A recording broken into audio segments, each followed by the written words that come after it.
देवलिया पकाली खलबा तो निताक लो दाखला दीदी जी गाड़ी का बता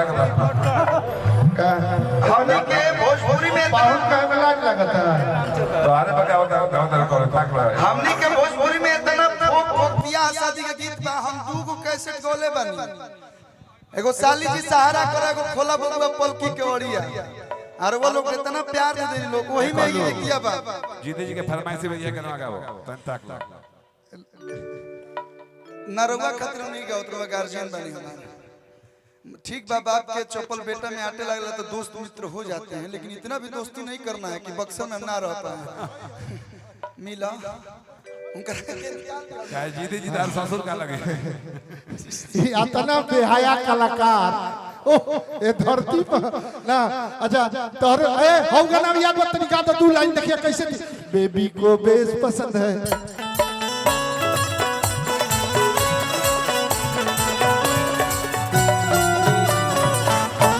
खुश हो गया ना देखिए दो तीन को आजकल 2020 के जमाना बाद दो तीन को मिक्स हो गया होता नहीं अतनी ताकला देवलिया पका लिखल बा तनी ताकला देवलिया पका काहे कि बियाह में हमने क्या आइल बनी जा आ जहां भी लोग बियाह शादी में जाला हो जा गाड़ी जरूर गवाला ई शुभ हो रामो जी गइल हो खेनु तो जो गवाइल हो लेकिन आज के समय में ऐसा को गाड़ी गवाता अतवार लिखल बा सोमार लिखल बा अतवार लिखल बा हो सोमार लिखल बा तारा बहिना के सोरा गो भतार लिखल बा तनी अतवार लिखल बा की सोमार लिखल बा जीती के बहिनी के भतार लिखल बा तनी राखलो तनी राखलो देवलिया पका लिखल बा तनी राखलो देवलिया पका लिखल बा तनी ना मन बा तू अपन अपने पब्लिक में गाओ हमारो हित है उनका गाओ तनी अतनी दे दो ए साली सहारा करो तनी दे दो आया तना भाई आई बड़े सो अतनी दे दो ए साली सहारा करो तनी दे दो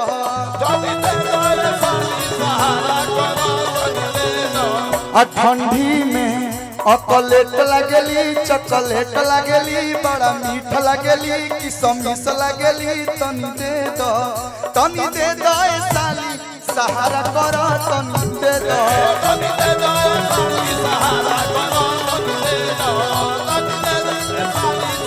छोटे बाबा ठंडी में अकलेट लागेली चॉकलेट लागेली मीठ लागेली किशमिश लागेली ठंडा पड़ता भाई लोग के साली जी मिल जाए तो बढ़िया न बा का कहत आ वे गरमी में आई डोंट लाइक दिस गर्मी वेरी पसीना चुई गरमी में ओकराई लागेली फोकराई लागेली बाल खुलल बाटे देखे में डाई लागेली अकेले जाए साली सहारा करो अकेले जाए साली सहारा करो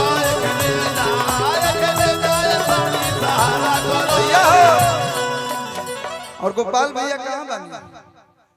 अभी तो थे यहीं पे अच्छा भाई वहां के जिम्मेवारी ढेर दिखे खोजे वही क्षण में हम गीत गोले रहे छोटे बाबा अभी ज्यादा गावे जी तो बहुत रात हो जाए एक लाइन अच्छा लाइट जरूर से कोनो दिक्कत नहीं है हाँ आ घुंघुटा उठाओ तनी रनिया हो बियाह शादी के बाद जब पहला मिलन होला पति पत्नी के तो यह गीतिया लड़का कहता एक साल के एक्सपीरियंस में मैं इतना बोल रहा हूँ अरे तो हमारे जो एक आध दो महीना का एक्सपीरियंस लगे कि घुंघुटा उठाओ तनी धनिया हो आ धरती के चांद देख ली घुंघुटा उठाओ तनी रनिया हो धरती के चांद देख ली लाज लगला ए पिया लाज लगला ए पिया लाज लगला तुम जनी कर ऐसे धनिया हो तुम जनी कर ऐसे धनिया हो उठाव घूंट चांद देख तनी रनिया हो धरती के चांद देख घुंघटा उठा तनी धनिया हो धरती के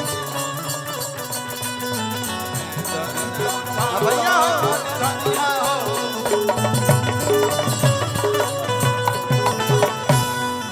और एक लाइन जाते जाते ओ साथी रे प्यार मोहब्बत इश्क आप सभी लोगों ने किया होगा कि कदम कदम पर बहारों ने साथ छोड़ा, जरूरत पड़ी तो यारों ने साथ छोड़ा। सितारे बोले हम देंगे साथ तुम्हारा, मगर अफसोस सुबह हुई तो सितारों ने भी साथ छोड़ा। ओ साथी रे तेरे बिना भी क्या जीना, तेरे बिना भी क्या जीना। वो साथी रे तेरे बिना भैया अखियां तोहरे ही रहिया ताके गइलू कोई सहन रोग धरा के ई मिलन वाला मन तड़पे छन छन दिल हमार लागे कहीं ना। ओ साथी रे तेरे बिना भी क्या जीना, तेरे बिना भी क्या भैया। ओ साथी रे आपके बिना वाकई भोजपुरी आपके बिना अधूरी है। एक बार जोरदार ताली बजा दिए लोग। इनकर चलिया बहुत मनमाना है बाबू, मत बोलो बड़का घराना है। चौबे जी के पतोहिया बिया सुनना है पड़ी ताई नहीं लजात नहीं के रउवे सब लोग के सीडी देख के आ रउवा सानिध्य में रउवा मार्गदर्शन में हमनी के आगे बढ़त नहीं सन। आई प्यार या आशीर्वाद कलुआ के पीठ पर रही तो जवानी त आइए गइल बा। रउवा तक कब बुढ़ाई में रउवा आशीर्वाद लेके आइल बनी भिरगु बाबा ले। मतलब हम जब 8 साल के रही तब यहाँ के ऐसे ही देखले बनी। आज हम 25 26 27 साल बनी तब रउवा ऐसे नहीं बनी। तो बुढ़ारी तक हमनी के ऐसे ही जगजगात रहल जन लहलहात रहल जन आशीर्वाद बनल रहू। ओ साथी रे तेरे बिना भी क्या जीना, तेरे बिना भी क्या जीना। ओ साथी रे तेरे बिना भी क्या जीना, तेरे बिना भी क्या जीना। ओ साथी रे तेरे बिना भी क्या।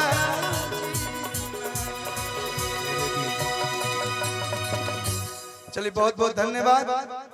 अच्छा लगा लोग तो चारों तरफ से जोरदार ताली बजा के आशीर्वाद दे दी लोग। अब फिर अगला साल गढ़ा फिर से